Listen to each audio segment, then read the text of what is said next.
Welcome to A Sex Worker's Guide to the Galaxy. I'm your host, Parker Westwood, and this week we have our first repeat guest.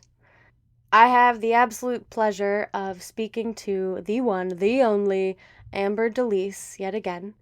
She reached out to me about a topic that she was rather excited to discuss on the podcast, and I obviously was here for it. The title that she gave this topic was Courageous Conversations with Clients, and we all love a good alliteration, so of course I said yes.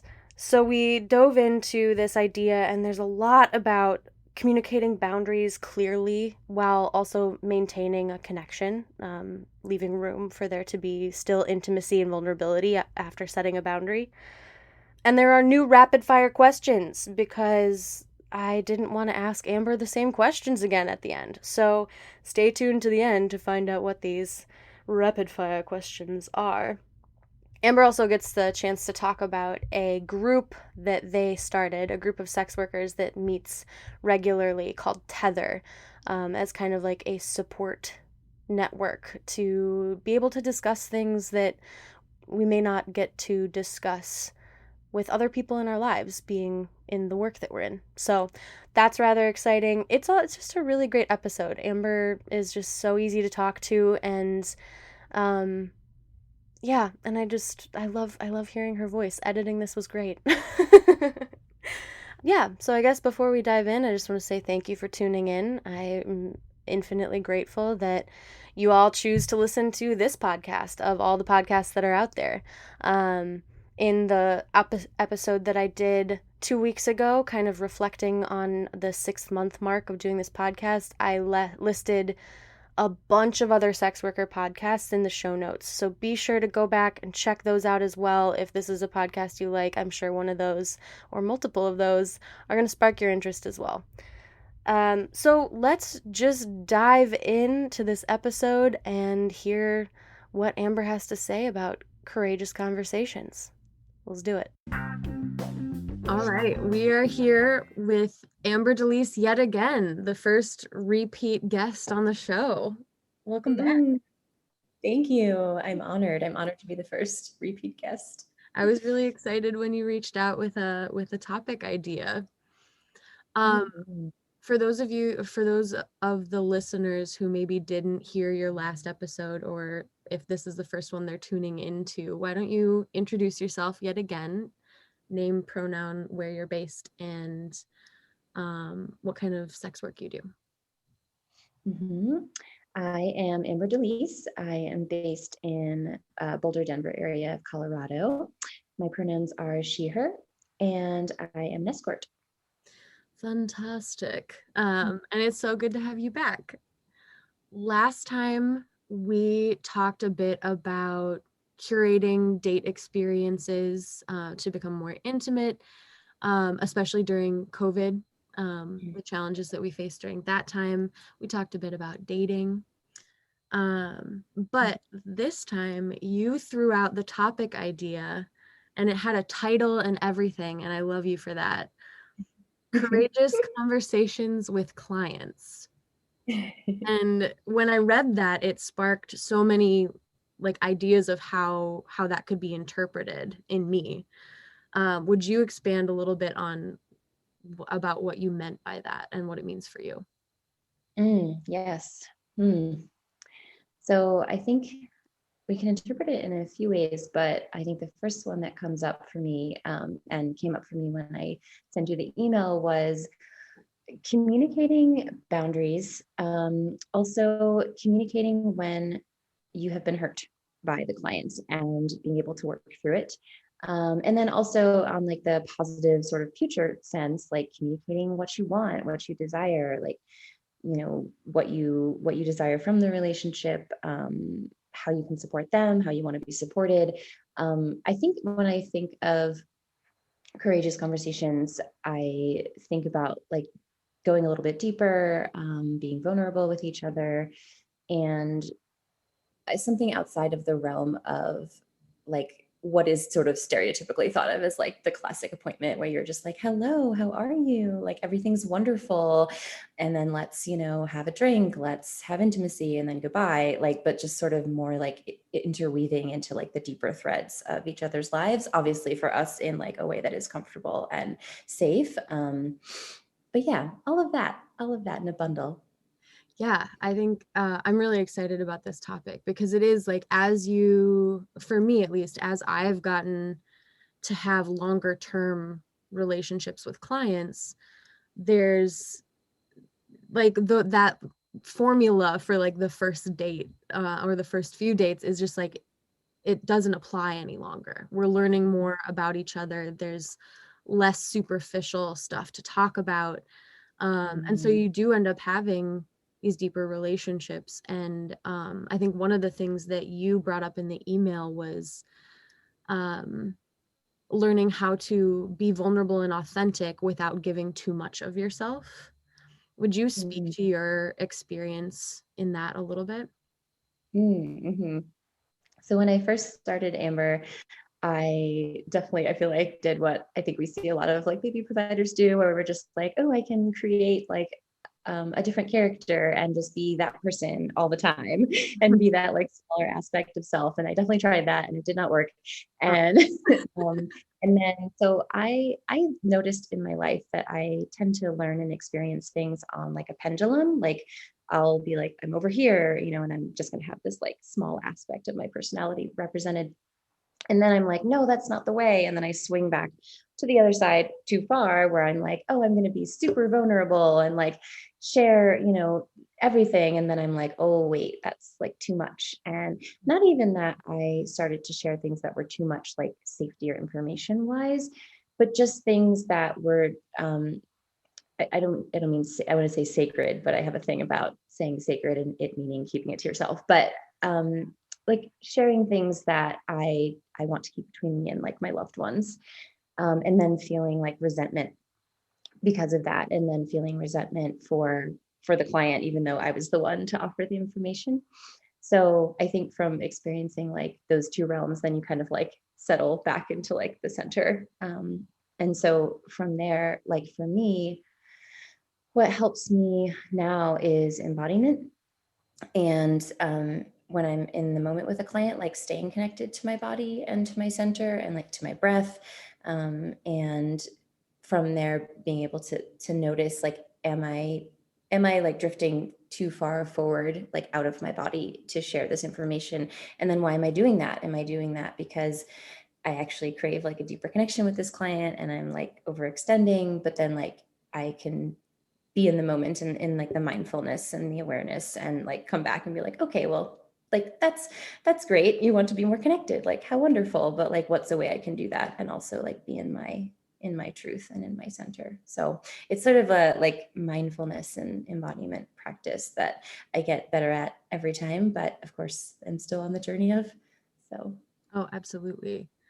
I did a branding workshop with PS Group, and one of the things what is that PS?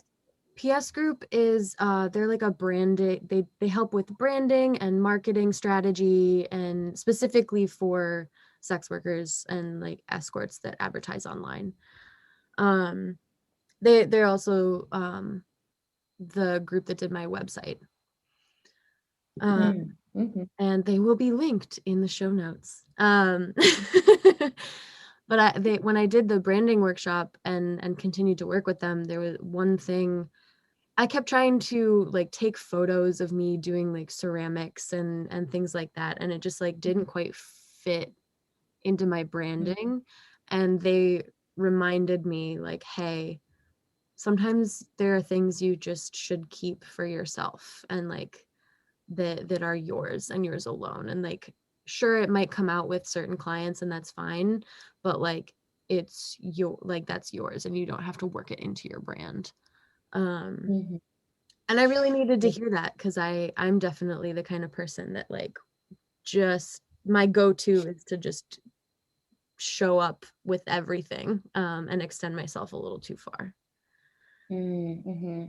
Yeah, we were having this conversation in I host a weekly group for sex workers called Tether, or for full service sex workers, and we were talking about this and how, the when you move into a space, especially with a long-term client, especially with like the clients that like really deeply support us and we really care for and are in our lives, like I think it's a natural tendency, especially as sex workers and people who are so empathic and who want to like be there essentially emotionally, as much as possible. It can be natural to like want to just like give. Mhm. And it is like, I think once, for someone that is doing this, like once you like start figuring out or expressing like no, like, and this is for me, I think the more you do it, the easier it feels, and then like the better it feels, and then it can also be like almost playful too, like I'm like, oh no, this is all mine. like you can't see, like I gave one of my long-term clients like a little tour of my new house. I just bought a house in Colorado, and of like the living room area, and he was like, oh, like let's go upstairs, and I was like on the camera, and I was like, nope, my bedroom is all for me, like, but like, thank you for asking. It's like, yeah, I think it can be a really like delightful, empowering thing. Oh, absolutely. Yeah. I I definitely had a similar thing where a client was like wanting to meet at my personal residence, and I was just like, no. There was a time where I considered seeing clients in my personal space. And not that that's not for everyone. I just knew that like that would make the space feel like a workspace for me, and um I needed my space to be mine. Yeah. Um Mhm. so would you expand on Tether a little bit, like how that came about, what it is, um, and all Ooh, that. Yeah. Yeah, yeah, I'm doing, yeah. I started doing a happy dance where no one can see. There's arms flailing, it's great. Yeah, I just I just felt like I have so many good girlfriends in my civ life, and whenever we get together, we like maybe like once a month we'll do like a pretty intentional gathering where we like all bring something, and then I mean, we're obviously, every time we get together, we're always sharing about our lives and connecting, but there's usually a bit more like intention around these dinners, and we'll like ask like a specific like central question, and then like go around and share, and in less of like a back and forth kind of way, but more like, one person kind of has the floor for like 5 to 10 minutes and sharing. And there's just something about, this kind of structure and containership that I was like, I've never experienced that in a group of sex workers. Like I have one-on-one with a few amazing providers that I'm close with, but usually in groups I've found, and I feel like this is like not true at all of like your Detroit crew, and I'm like so jealous, and like part of me wants to move there. But like in other places I've gone, like I I have not felt the kind of deeper connection that I'm longing for, which doesn't mean like, reveal all of your civilian information, but just like kind of like very dropped in conversation. I Mhm. was like, I know this is possible. Like, I know it is, because we're all very like deep and profound humans doing a job that is like 1,200 jobs all at once. And Yes. so I was like, well, I like looked around at first. I tried to like, I was like, of course I'm not gonna be able to Google this. And of course I couldn't. But and I was like, I'm just gonna make it. Like, I'm just gonna make like a group circle, and I'm gonna facilitate it in the way that I have before a few times in my life, and also have been a part of like women's circles. And yeah, we've been getting together for, I think we're 4 weeks now, and it's a 6 week container. I wanted to make it 8 weeks, but I'm doing a long like fly me to you, and I can't. But ideally, I'd like to do it again. And it's just a small group of us, and every time it's a bit different. And we might start with like a meditation together, and it's on Zoom, just to be clear. And we start with a meditation or like a visualization, or sometimes like embodiment. And then we might share on like a specific topic like boundaries, or like one person might bring like something that she's working with that like she can't share on Twitter because it's client facing, but also like, maybe has like some close friends to share with, but like in a group of like all full service sex workers, like hasn't gotten to like process. And I like that. It's really juicy all the time. And Yeah. then usually we'll end similar to how we started, but something like and I don't want to make too much of a tangent about tether, but I just love it so much. But something that I love that I've been practicing with it is something that one of my mentors calls feminine leadership, which is, you obviously have like a plan and like a structure for the like event or the meeting, but to be in like a feminine energetic space is to be open to like the moment and be open to what is called for and what is coming through in the moment. So and she has shared that she's in the group, so I can share this. But Ari she shared with us that she does body scans sometimes, like in the moment with clients, to be to stay in touch with herself. And so she was just mentioning like a few things about like what that means and like how she checks in with like where is she holding tension in her body and like how are things clenched and things like that. And then at the end of one of the groups, I just like felt called to ask her, and like I know Ari and she would say no if she didn't want to, but I was like, hey, like would you be willing to lead us all in a body scan to like show us and also like close the group? And of course she was like sure, and it was just like so wonderful. Like I got to lie down, everyone lay down, and I got to like receive and surrender a bit. And it's just, I love creating a space where like we can all kind of step up in the moment and like co-create together while still like holding the facilitatorship role. So anyway, those are just some things I'm loving about it, and I feel like I could talk about it forever, but Yeah, that sounds fantastic. And I think it is so important, especially as sex workers. There's not a lot of places we get to talk about that area of our lives, and like all of the ways that it influences like other parts of our lives. And um, it's really nice to feel reflected back. And so I'm Mhm. so glad that you started that. It's oftentimes when we're looking for something and we can't find it, that's the sign that we have to start it. Uh, Yes, absolutely. Yeah. Yeah.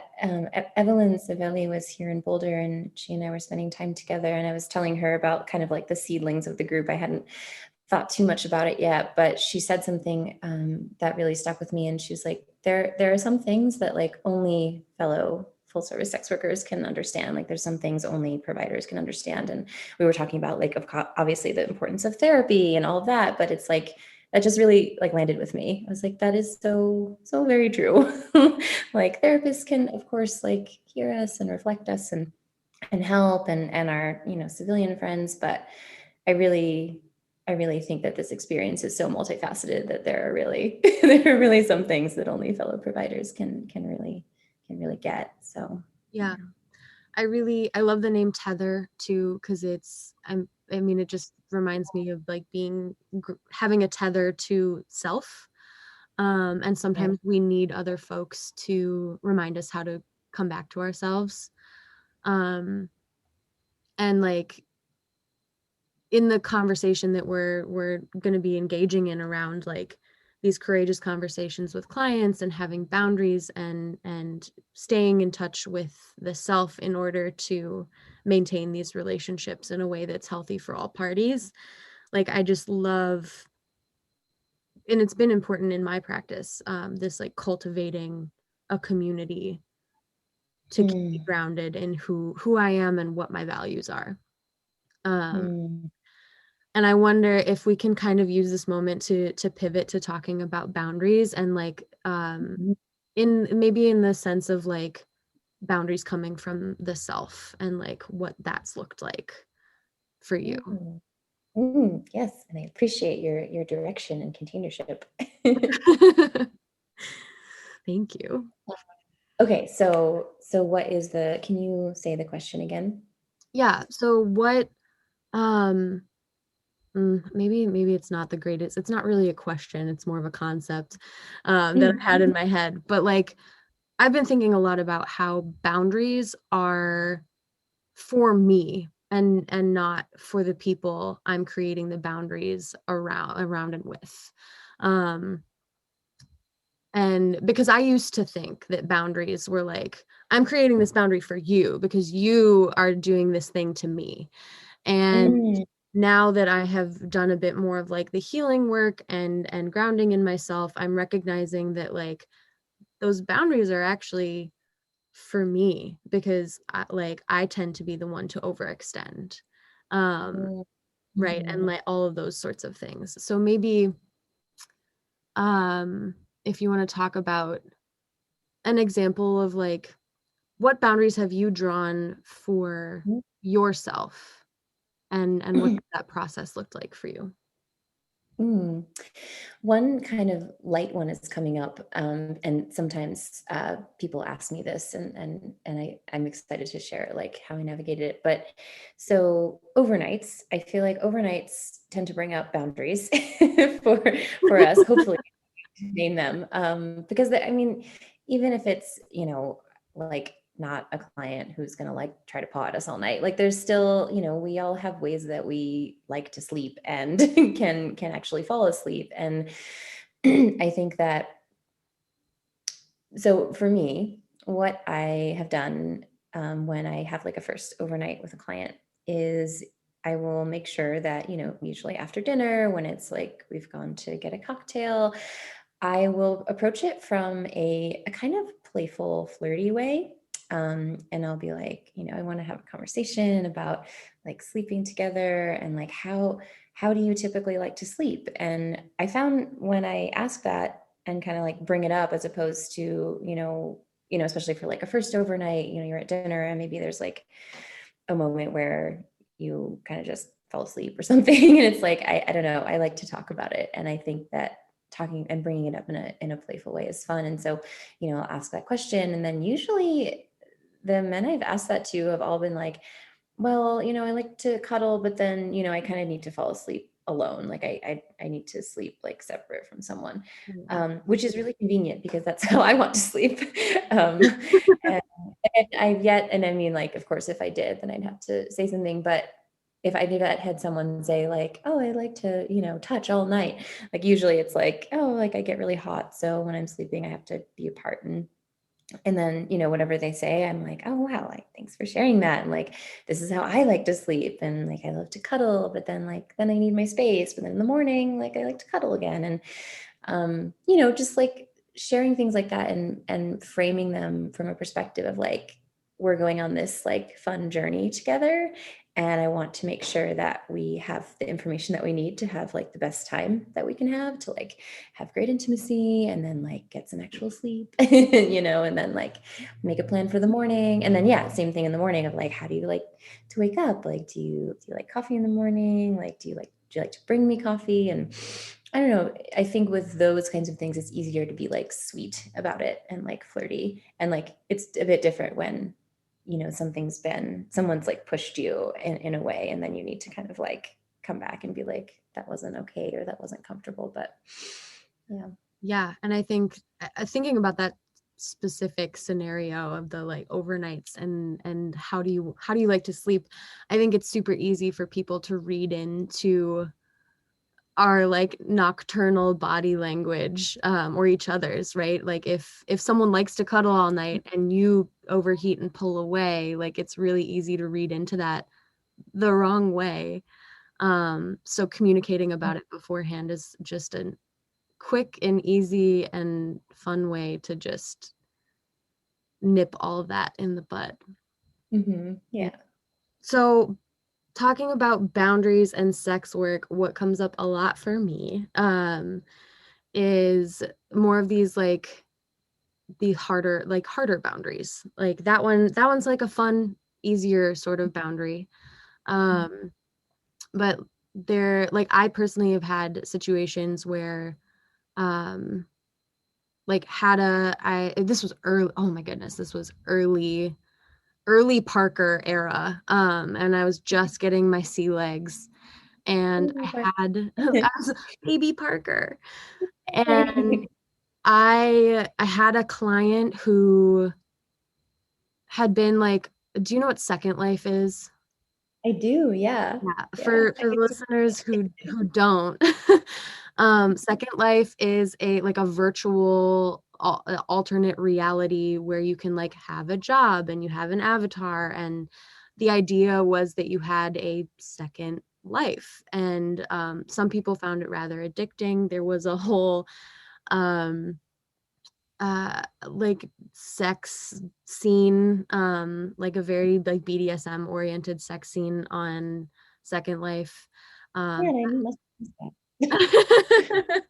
yeah, I also remember like Apple Computer had like a face, like a lot of businesses were investing, there was virtual money involved, it became a whole thing. I don't know if it's still going because I don't pay attention, but uh this guy had played a lot of Second Life and lived out some fantasies on Second Life. And so there Oh. was no conversation, like had no real um, awareness of consent language and like safety and like checking in, aftercare, like none of that stuff. And Mhm. we had had a little bit of a conversation, but I guess I like didn't, there were like things I didn't think to ask because I hadn't had that experience yet. And um Mhm. I ended up having to like hold a boundary with this person afterwards. A very like clear, like I can't see you again kind of boundary, which Mhm. Yeah. sucked to have to do because I didn't think he like meant anything Mm. harmful. But the idea of seeing him again just like caused this bodily anxiety reaction, and I just like couldn't lean into that. um Mhm. I guess like for sex workers we have, there's a thing that comes up for me in holding a boundary with clients, that is like fear of losing a client, and Mm. because it's that's our money, right? So Yeah.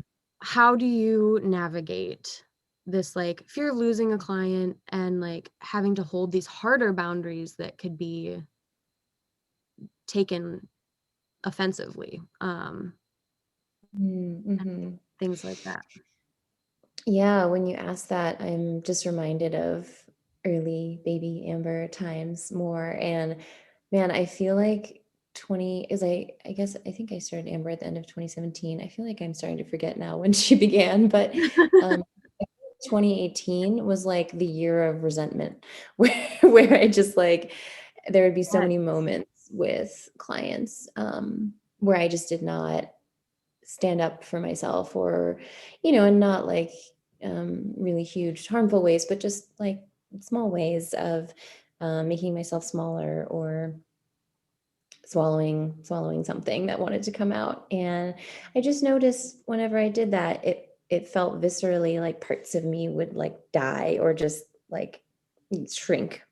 Yes. And I think I just didn't want that feeling anymore. And so um, I started to just name more and more like the things I wanted in the moment. And I think just yeah, testing that and noticing that the clients who dropped off were the clients that I really didn't want to have anymore anyway. And yeah. And yeah, so really just like the validation and affirmation of that. And then the clients who would hear me, and I was probably pretty messy about naming things sometimes, because it still wouldn't be like I wouldn't be as responsive to my feeling or body in the moment because I was still learning. Um, Mhm. but yeah, the clients who would hear me and still, request to see me again or, still send me flowers and gifts and things, I was like, okay, like this can be okay. And also I'm noticing that like it happens to be the clients that I want to see again.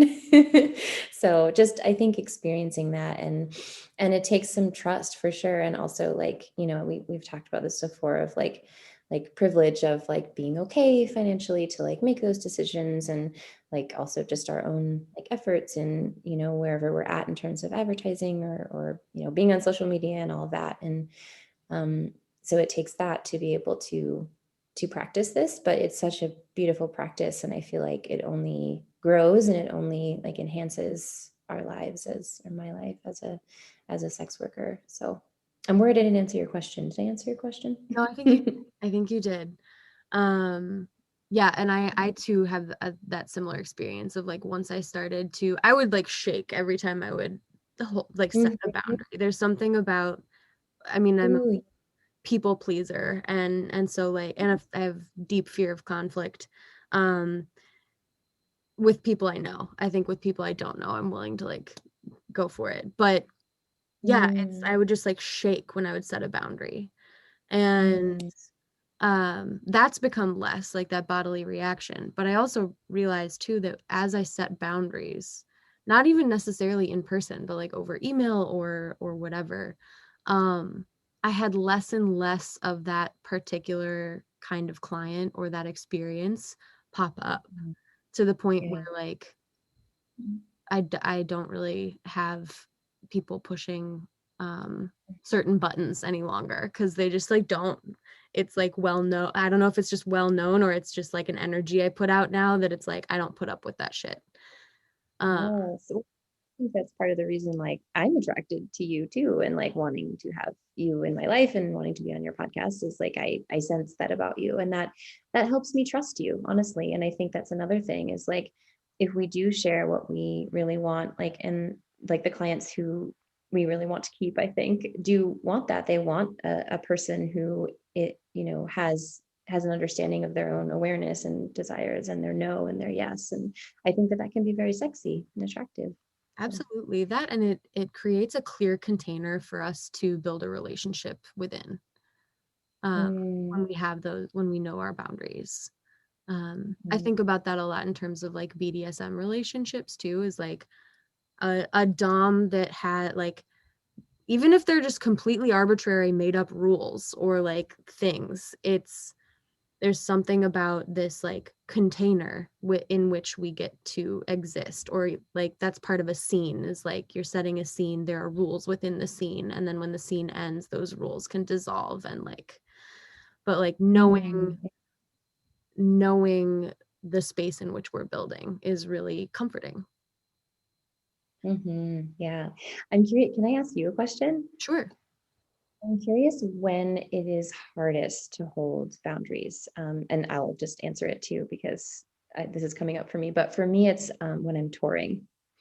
Mm. That's when it's hard because I guess I go into like I'm a Venus in Virgo. And so I go into like my Virgoian, like, okay, this is what I'm spending on hotel. This is what I'm spending on flight. Like, this is what I want my profit to be, and like if I become like that, I can, maybe say yes to an appointment I don't want to, or like, Yeah. stay longer than I want to or something. And so yeah, that's something that I'm definitely still working on. Yeah, I Yeah. think that resonates with me. That I find when, speaking of the word tether, when I'm touring, I don't have my normal space. My normal routine is a little messed up. And so, like, I don't feel grounded. And that's when I'm not grounded, that's when I am willing to make more compromises. Um, Mm, so And good. so definitely when I'm touring, I also find financial insecurity. If I get in a place where I'm like, oh my God, there's no bookings on my calendar. And Yeah. I start to like freak out about the fact that I don't see any projected money coming in. Um, Yeah. Or Sometimes, like, and only, or what you might name as wasted money if it's like the hotel or whatever. oh Yeah. yeah, and not even on a tour, but like just in general. If I go into a place of financial insecurity and scarcity mode, I will compromise. I used to like compromise my safety in some ways. Not always in this work either.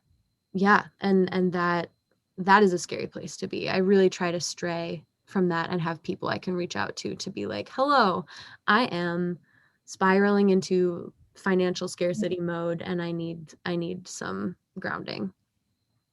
Mhm. Yeah. Mm. Having a support network is so important. So Yeah. glad you have that. Yeah. I'm glad you're Uh, cultivating it with Tether. It's so good.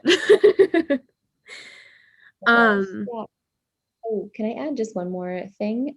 is Far as boundaries and what helps me at least is so journaling and tracking like what has happened because I've held a boundary can also be really fun, and can like inspire continue to do it. So I don't know if you call this a boundary or just a no, but this is actually the last time I was in Detroit where I had a request, and it was someone I had seen before, and I had told myself I wouldn't see this person again.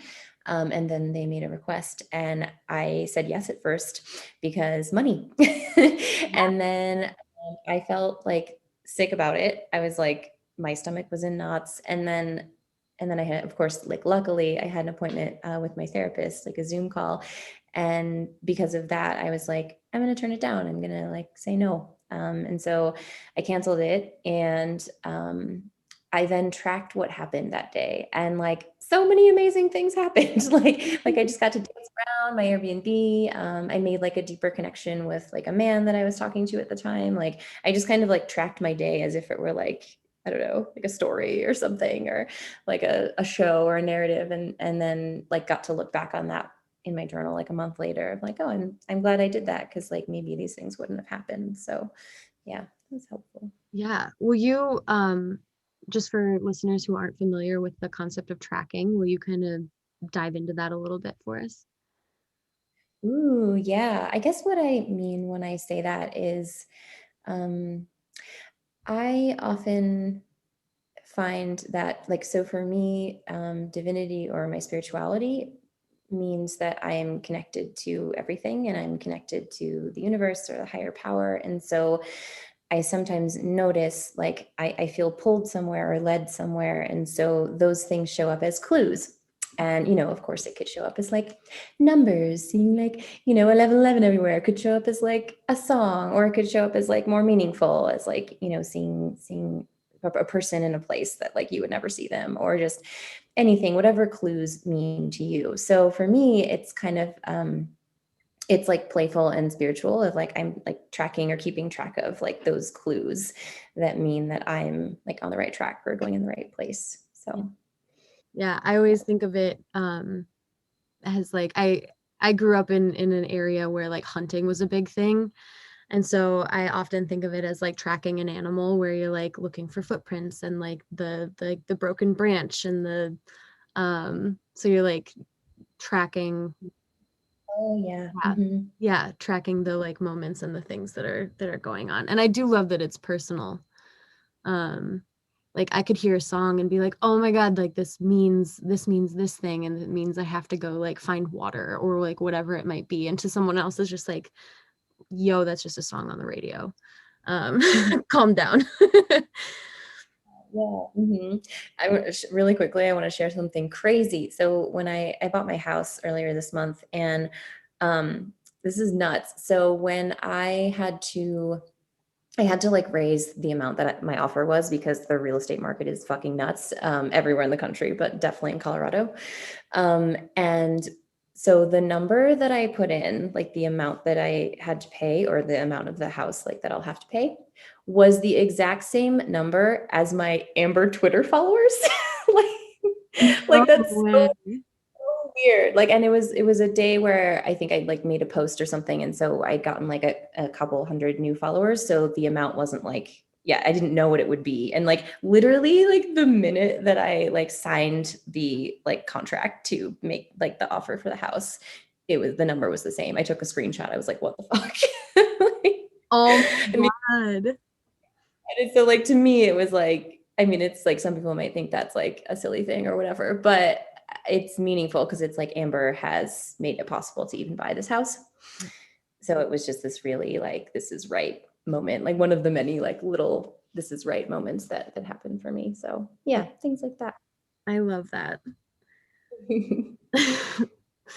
Let's pivot back to boundaries a little bit. Because you Okay, had cool. wanted, one of the things that you had mentioned in your email was tactfully communicating boundaries.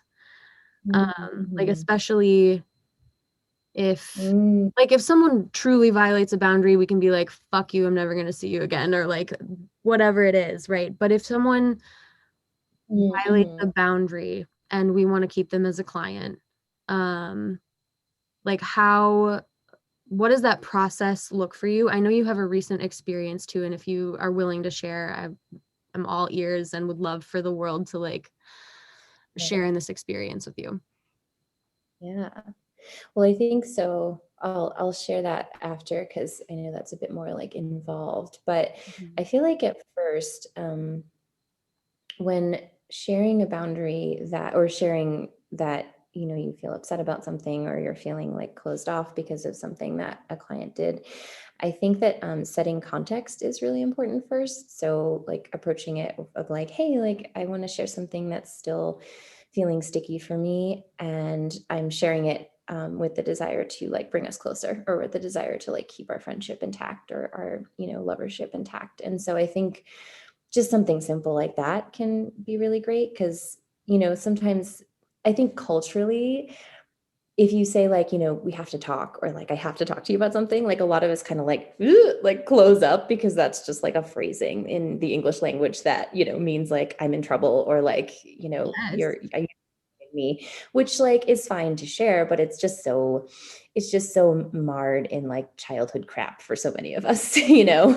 So to start with like, hey, like I want to share something with the intention to like keep our connection, I think can be like a great thing to do. So yeah. Yeah, I think that's But key. That goes back to the container piece of like this is the context in which we're going to be talking mhm, and like not leaving so much to the imagination, because I think like you said, yeah. our trauma response is to like for a lot of us is to start to prepare for the worst, um Mhm. and like And spiral. then and then we can't, I feel like we can't then bring our most like receptive selves if we're also like worried that we're going to be hurt or abandoned or like Yeah, yeah. yeah, absolutely. Yeah, the story that I want to share is so I have a pretty long-term client, and this is relevant to the story. So I will share, like he's like my biggest patron, I Mhm. would say, like my biggest client financially. And so obviously there's a lot there of like fear, coming up potentially. Yeah. And he I noticed one day that he was looking at my civilian Instagram stories. And so I had this happen. I noticed that because obviously you can see who looks at them. And there's a bit more context to that, but I'll keep sharing from here for now. So we were also doing like a digital arrangement of we use Marco Polo to share videos back and forth every couple of days. And so when I noticed that, I went into our Marco Polo thread and I was like, hey, like I noticed you did this and I'm really angry and I'm really upset and I will talk to you in a few days. And like, I care for you and I'll be back. Mhm. And I know like for him, I mean, he's pretty secure in general, but I think like when threatened or when something is threatened that he loves, he tends maybe toward anxiousness, which is also something that I tend toward. And so like, I know that for someone who has like some abandonment and things like most of us, or who's Mhm. anxious, like basically to say like the version of I love you, and I'm angry and I love you and I'll be back is like important to say. So Absolutely. I said that to him in my own way, and then logged off my Marco Polo, and I actually like happened to be driving into the mountains as well, so that was convenient. And I think in that moment, like I could not communicate. I could not say like, "Hey, let's have a talk," blah blah blah, because that was just like it just enraged me. I was like, so angry, and I feel like on in our like Twitter sphere, we see a lot of like that happens, like fuck them, like just like never talk to them again or see them again. Mhm. And so I didn't know how I felt about it. I was like, yeah, this is like I just know that I feel a lot of anger and I'll come back to you. And also I felt confident enough in our relationship that I could do that, and that he would trust me that I would be back. Yeah. So anyway, took a few days. And then, he mentioned when I came back, like he was just like in terrible like agony, like for those 2 days of just like, like I hurt her, like, Yeah. um, and so we had a date, a booking coming up pretty soon. So we kind of like, I was like, okay, like I'm back and I don't feel like as much anger, but I do like want to let you know that's a huge violation. And like, I never want that to happen again. And he was like, yes, of course, of course. Like, uh, you know, let's connect about it in person. So when we got together, I was still feeling like very upset. And we had like I think it was like a 3-day or something. And so what we did was I had decided that I was open to like hearing him out as to why he did that. And I mean, to be honest, like I don't think there's a good reason. So not I would still would say that it wasn't a great reason.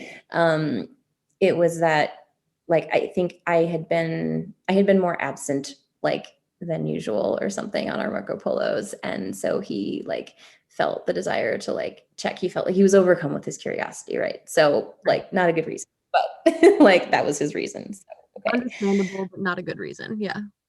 Yeah, right. Like it wasn't like I was worried you were dead or something. And so I checked on your civilian social media. Right. Um, Still not a good reason. And still it was like, okay, you have this not good reason, then what do I do about that? Like do I say go away forever or um so when we got together, so okay, I'm gonna actually track backwards. So there was something that I noticed that was very interesting. And before I say this, I want to preface it with like, this is not to give him an excuse to have done this, and he knows that. But I was seeing someone at the time. I was dating someone, and I'm glad to not be dating this person anymore because I had gotten to a place where he was not okay with my work, and Mhm. I had gotten to a place of saying like, I will go on hiatus for you. My intention with that was that the person I was dating would then like, we would go out with like my friend Amelia and her fiance. We would, maybe go see a therapist. We would like spend the 2 months that I would be on hiatus, like unraveling his like, inner beliefs that he doesn't know exist about sex work. Yeah. Like, yeah, intention there. But that was a no for him anyway. So, we ended up not seeing each other anymore. But when I had this conversation with this person I was dating, and I told him that I would stop working for 2 months, it was the same day that my client checked my civilian Instagram stories. Mm-hmm. And he didn't know that. And, again, it's not an excuse. And the way that the closeness that I feel with this client, I do not doubt that there's like some tiny energetic portion that felt that. Yeah. Like that felt that pull away. Mhm. And I know that's going to be a bit too woo woo for a lot of people to hear, but Yeah. like I believe that. And there's there's enough inner space and world inside of me that I've grown to have compassion for that possibility while also still holding a boundary of like, fuck no, that's not okay. Yeah. Well, not okay. So yeah. Um, anyway, I just like, like we've talked about, I think like the nuance is important to share, like when to share like all of the things that could be happening energetically or logistically or, so there's that. So going back to the appointment that we had scheduled. Yeah. Can we pause So, here just for a oh, second? Because I think that, I mean, there's so much in this so first much. part. Yeah, there's just so much. I would love to just pause and um Yes, thank you. talk about this first part because the the self-knowledge that it took for you to be like, I need some time, and like hold space for your anger. Um, Yeah. which I think is for me, like rage and anger is a really difficult emotion for me to process. Like I'm actually just working with my therapist and like the people close to me that are on my journey, like working with tapping into rage and like how to actually like create space for it, so that Yeah. it doesn't come out sideways. So for you to take a moment to be like, hey, saw that you did this. I'm pissed off, but like Mm. still love and care about you. I will be back, but I need some time. Like that comes from a place of self-knowledge that like the work that you do to like heal yourself and like get to know the like abandonment issues in yourself or like all the healing pieces, right? Mm. So first of all, just take a moment to appreciate that. um Thank you. what did it when you were in the mountains, that I'm just like Mm. sensing this gap that I'm curious about, but when you were in the mountains, when you had moments to like experience that anger and rage, like what did that look like for you? Mm. Yeah, well, that because also of the person that I was dating and how he was like rejecting like this deep part of my identity, there was also that was present. So it was just like this was January of this year, and this was when I learned to ski. So Yeah. I yeah, that's how I processed it, and there's many ways that I process anger, but being in the mountains and moving my body is probably the number one way.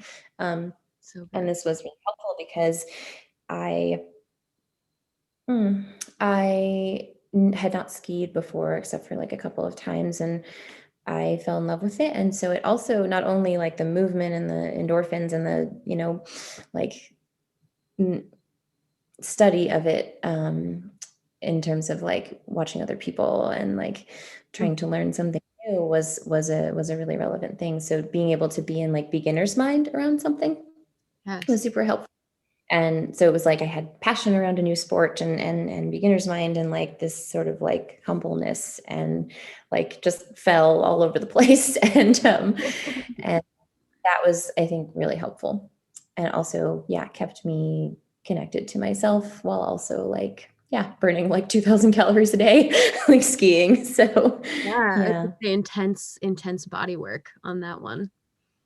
Yeah. Mhm. Yeah, and there's something that's always been there for me about like just driving off into the mountains. Like, I mean, I'm in Boulder and so, I can see like the Flatirons, but as far as like the, 14,000 foot, 13,000 foot ones, like we can't see them super well from the valley, but when you like when I just go off, even if it's for like the day, there's some sort of like whimsical, like carefree feeling that I get that I don't Mm, get when I mean, maybe like, like kind of like a road trip feeling, like setting off on a road trip, like just feels like you're kind of like leaving the things behind. And yeah, yeah, just feels really good. yeah, able to really show up for yourself in that space, Mhm. without all the superfluous daily grind things that we have around us all the time. Yeah. Mhm. I'm about to go on vacation, so I'm over here like, yes, I can't wait for that. Yeah. Okay, so yeah, let's get like you've had a long-term connection with this client and you ended up going through with this like next booking. So like why don't you take us into that booking and how you Mm. navigated that? Mhm. Yeah. So it was a fly me to you. So, I met him like on the East Coast and um we, I think we met in the afternoon. So, we had dinner and things and chatted. But I guess that's also important because it had been 2 weeks or so, and I knew that we were going to have a deep conversation about this. And I think this is also something I've built, which I kind of just realizing right now, is that I trusted myself to have it. Because I think in the past, like I might feel anger and then express it, but then not actually have the conversation because I'm like, oh, like that's probably all I need to do or something. Like I would try to like backpedal out of it. But I think at this point I trusted myself enough to be like, okay, like we can have a nice dinner and talk about all the other things that are up. But like after dinner, when we're back in our like hotel suite, like we're gonna like sit on the couch and like really dive into this. And he knew that, and like I think that felt really good. So when we did that, I had us sit on the ground because something about that felt like more stable to me, and just like face him. And I think I had asked him to bring something sacred to him. And I'd also brought like a few pieces to kind of make like a little altar, like a little shared altar to like make the space feel a little bit more sacred. And I think that the most important thing was that I needed him to experience my anger, Mhm. um, not like projected out at him, but just my like experience of it. And at this point, as I mentioned, it had been 2 weeks later, so I wasn't like in the moment of it. So I got the experience of like sitting with him and like just breathing and then like accessing it again, and then just like sharing like my like just through my body and my emotions, like my grief and my anger, not necessarily through like words of blame, but just like how deeply painful it was for me, Yeah. which is hard to put into words, but I can try.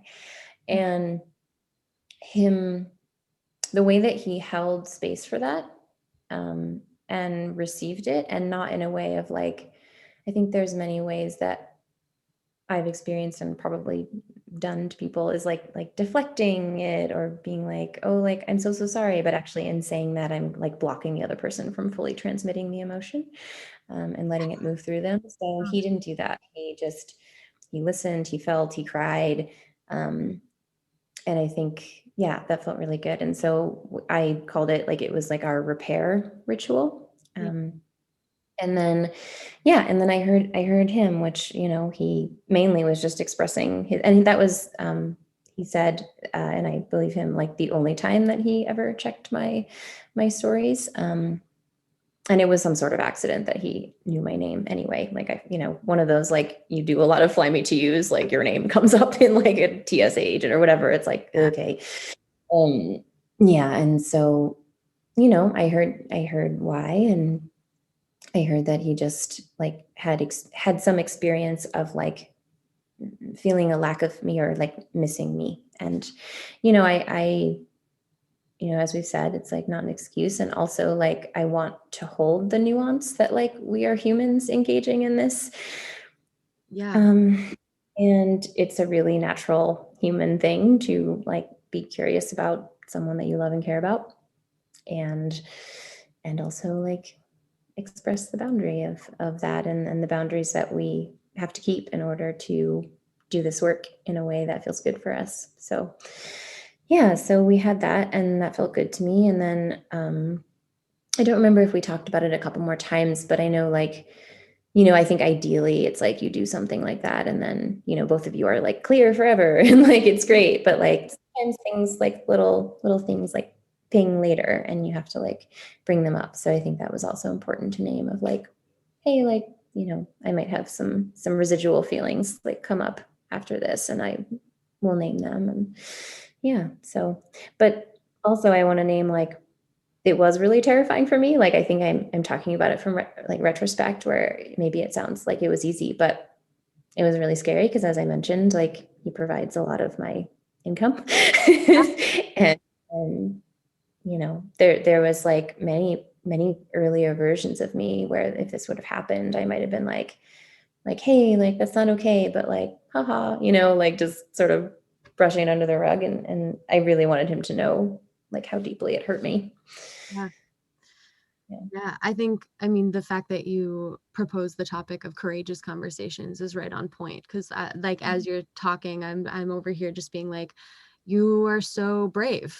Because even in a non like client relationship where there's not money involved, it's really hard to communicate our feelings and our boundaries like that. And to like as I was listening to you, I was like, oh wow, we really just get to choose whether or not we trust this person to hear us. Um, because I think that's another important part is like we can share our boundaries all day long, but do we choose the other or do we trust the other person to really hear them and respect them? Yeah, for Because sure. if we're the one constantly having to hold and reinforce our boundary, um, that can be exhausting and like that's not a respect and trust based relationship. So the fact that Mhm. you showed up and like trusted this client to hold space for you to share how you felt. and how he affected you with his actions. And not only that, but trust that his behavior would change. Yeah. is is really it's like fucking beautiful. I'm over here just like, holy shit, that's beautiful. um Not to mention the idea of like a repair ritual, because I think that that's having just like a concrete moment of just like sharing how you felt, but also being like, we can move forward from this provided we both are holding space for that. Yeah. Yeah. Thank you for your reflections. Yeah. They make me. Um, I knew that I didn't want to just be somewhere like middle of the road. Like I either wanted to be like, hey, we need to reevaluate our relationship and maybe like stop seeing each other, or I wanted to be like, okay, let's, tackle this head on, which is like a funny phrase that I don't actually resonate with. Or like, just look at all of the different angles and nuances and move on from here. Keep moving on from here. So Yeah. I think with relationship conflict, and like, I'll bring up cancel culture because why not? It's really the easiest route is to just Mhm. end it.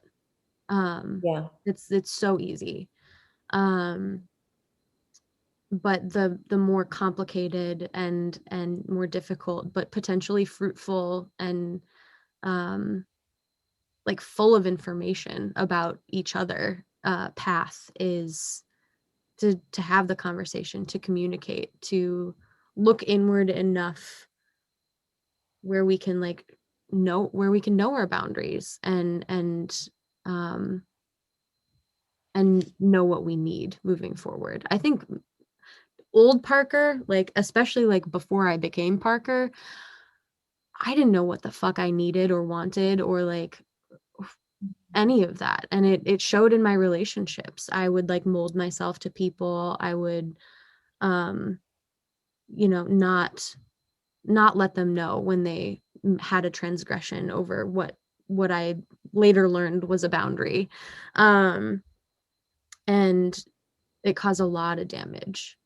So to be able to to be able to practice that in client relationships has been something super valuable for me. Um, because boundaries are essential in this work. Boundaries of all kind. Boundaries on this is my price, and no, I will not negotiate. That's a boundary. um Mhm. and they range from like emotional boundaries to physical boundaries to financial boundaries. And so I think learning learning what those are and being able to communicate them clearly is just a journey. I was sloppy in my first year for sure at times, but part of the process. I really think it is because I've heard this from a few people, and I think I'm hearing this in what you're saying. And definitely for me, like when I first started to like learn about boundaries and express them, it would come off as like very defensive, because I didn't like either trust myself or, also I think there's some like anger there at the amount of times like over our lifetimes that we like haven't expressed or like haven't been able to if we were younger. So I Yeah. think that anger out first as we're learning to express boundaries, and then when we like start to gain more trust in ourselves that like this is for the greater good of all, like the people in our lives and us, like it can become a lot easier. Yeah. Easier and less aggressive. Yeah, I hear that. Yeah, Yeah. and more like empowered and centered and like clear. Yeah. Yeah.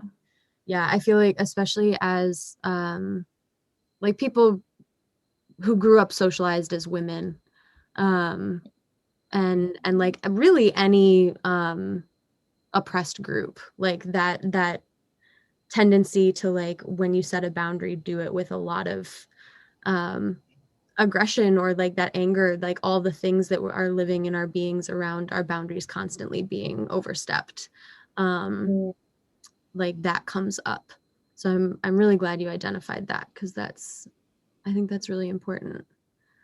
Mm-hmm. Yeah.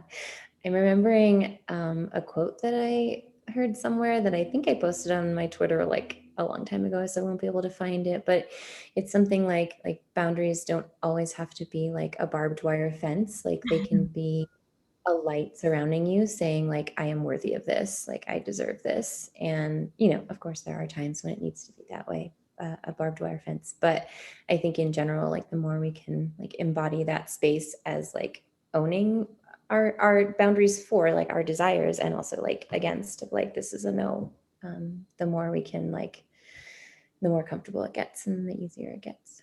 Yeah. I when I was first learning about boundaries, I really liked to think of it. I was like, "Oh, it's not a wall, it's like a cell wall. Like it's living, it's permeable. We can choose to like change it, Yeah. move it." Um, Mhm. but it is because I also love the ideas that like our boundaries shift and change with us as we grow. They're not like an impermeable wall that just stays where it is. Mhm. Mhm. Yeah, I love Mm. Mhm. Mm.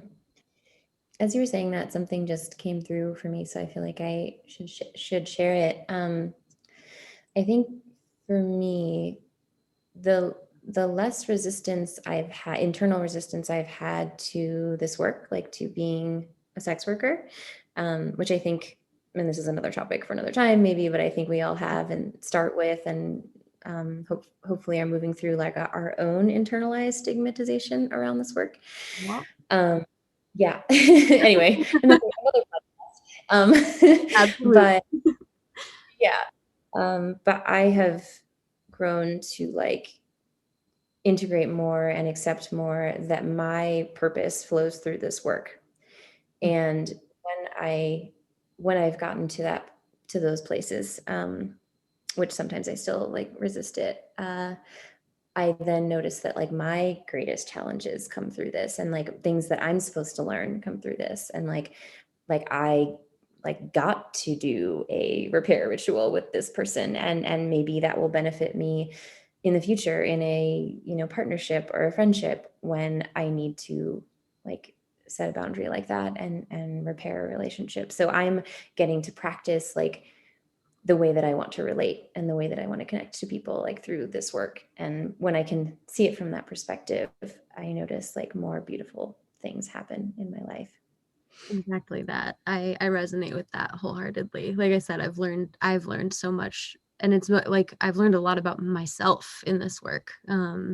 Not to mention about like Mhm. the world and my clients, but like I've learned a ton about myself, and I value that so so much.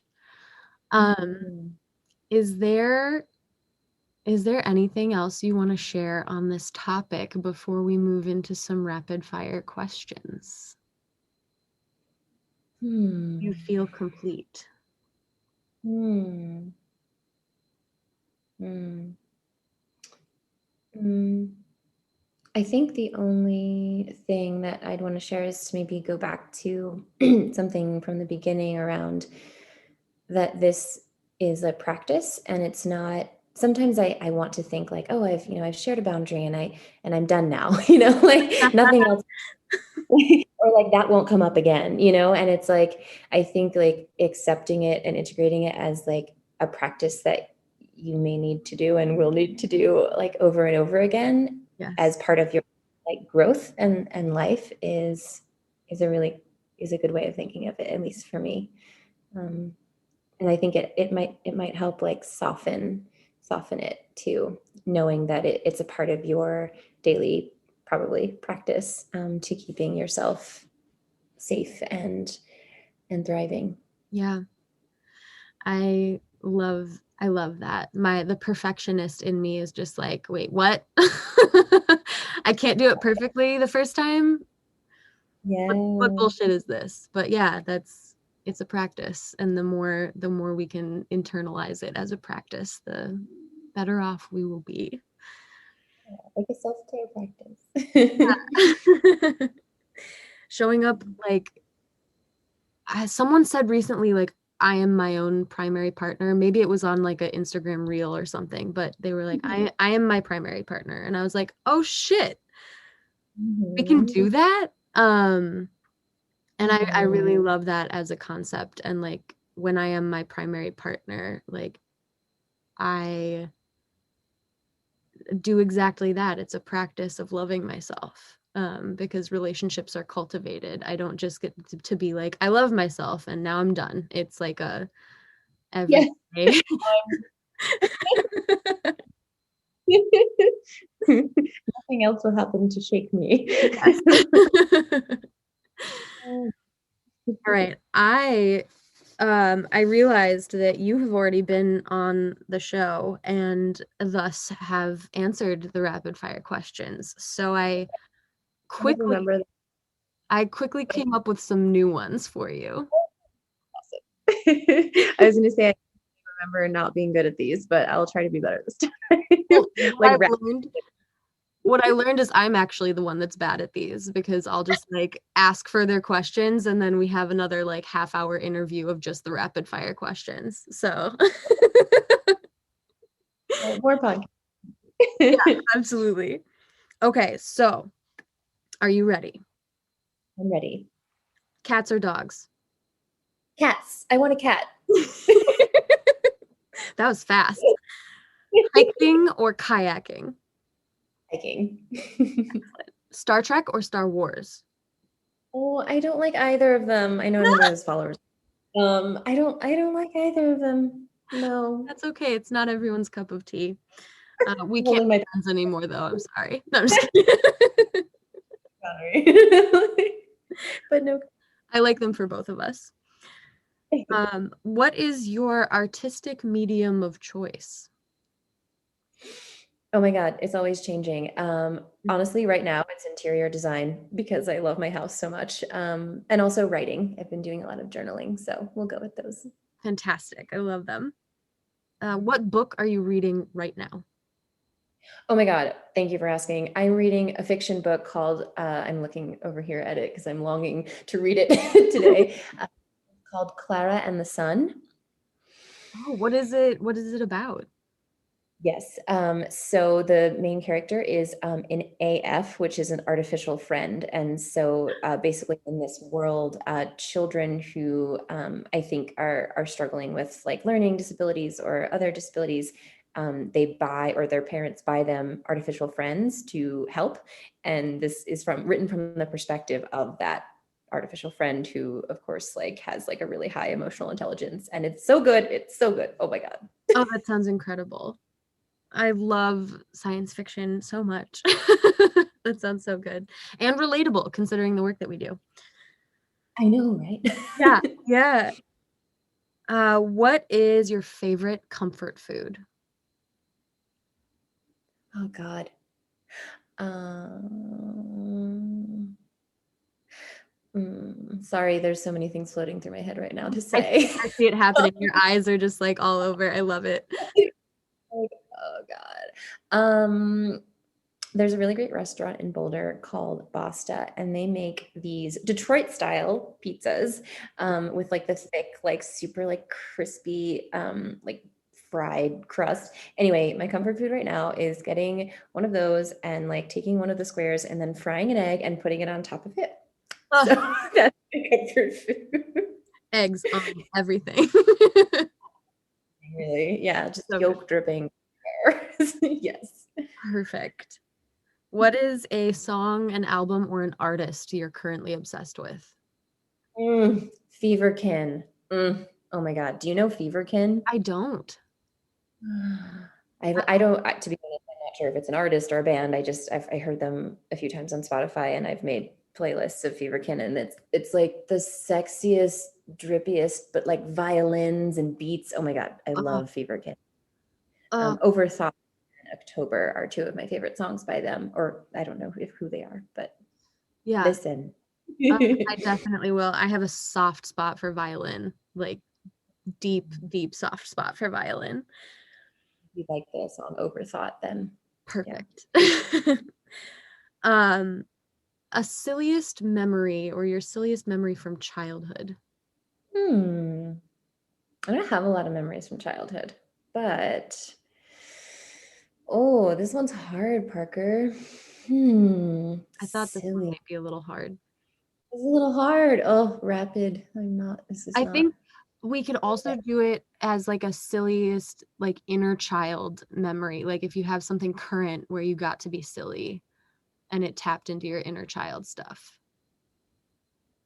Ooh. Okay. Well, this is what's coming up. So, Okay. I recently hosted a bachelorette party for my best friend at this house 2 days after I moved in, which was crazy. And during it, we did like, great food, a little intentional circle. And then I suggested we all do some like cleaning, and basically it was like 10 women in the kitchen, like cleaning and then also twerking, because we also played like whack and like buss it and like really, really fun. And then, yeah, we just like twerked and like flailed around and also magically got the kitchen clean in like 10 minutes, which like, it's always amazing when like people help out at a party. It's like just done. So yeah, just the flailing about for that felt like really playful and also effective. Yes. I love that so, so much. My whole one of the quotes I use most often is if you're not having fun, you're not doing it right. So sounds like you were doing it right. Yeah, one of the girls made a time lapse of it, and it's just really funny to watch like dishes disappear and then like booties shaking like all at the Yes. All right, and the last one is, what is your favorite way to wind down or treat yourself? Ooh, so this is all just like all my answers are like very timely because I bought this house. So usually at sunset, I pour myself a little glass of wine in one of my like Zolto glasses that are like huge. And then I walk out my back door and I just start like walking around the neighborhood, and I see all the pretty flowers and I smell them all. And then I also have this like giant, like incredibly breakable wine glass that I'm like holding. So yeah, just walking around my neighborhood and looking at the flowers. And I also have a swing set like right behind my house. And so I go on the swing set with my Zolto glass. And so yeah, I feel like that's also me caring for my inner child and also definitely my adult self too. That's one of my favorite ways to wind down. That's beautiful. I love that. Mhm. Well, thank you so much for coming on the show again. I'm so grateful that I've met you and that you continue to be like someone that shows up in my life, but also like in the sex worker world, because you provide this like light and warmth. And then with the tether space, I know that that means a lot to a lot of people. So I just want to thank you for Mhm. being here today, and thank you for doing all the work that you do. Hey, thank you, Parker. I love this podcast so much. I feel like the space that you hold and the direction and leadership and also the effort I know you put into it is just like stunning to me. So yeah, thank you. Thank you so much. If we could hug right now, we would. Someday soon. Oh, wait, we'll do a little, let's say goodbye to all the listeners before we stop recording. So, bye, Okay. everyone. Find us on the internet. Thank you all for joining us for that conversation. I am so grateful that you're here and you're listening. If you like that content, please share with your friends. Give us a shout out on Twitter at Sexy Galaxy Pod, and um, rate us 5 stars. Give us a glowing review. That really does help boost analytics and get more people's eyes or ears on the show. If you really like the content and you want to see some extra bonus or hear, I don't know why I'm saying see so much. If you'd like to hear some extra bonus episodes, you can find those over at Patreon, patreon.com/sexygalaxypod. And I've been posting bonus episodes. There's some behind the scenes content. I've been trying to have a little more content over there because I was not for a while. So hopefully all the Patreon members are feeling that effort. Love it. I love everyone who's supporting the show. And if you're not able to support the show right now, totally cool. I'm just grateful you're listening. So keep that up.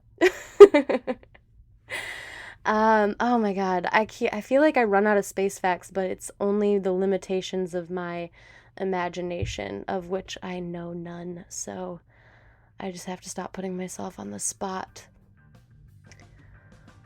Something most people may not know because they haven't been into space, not yet anyway, is that thongs are actually the most comfortable form of underwear, aside from no underwear at all, to wear while you're in a spacesuit.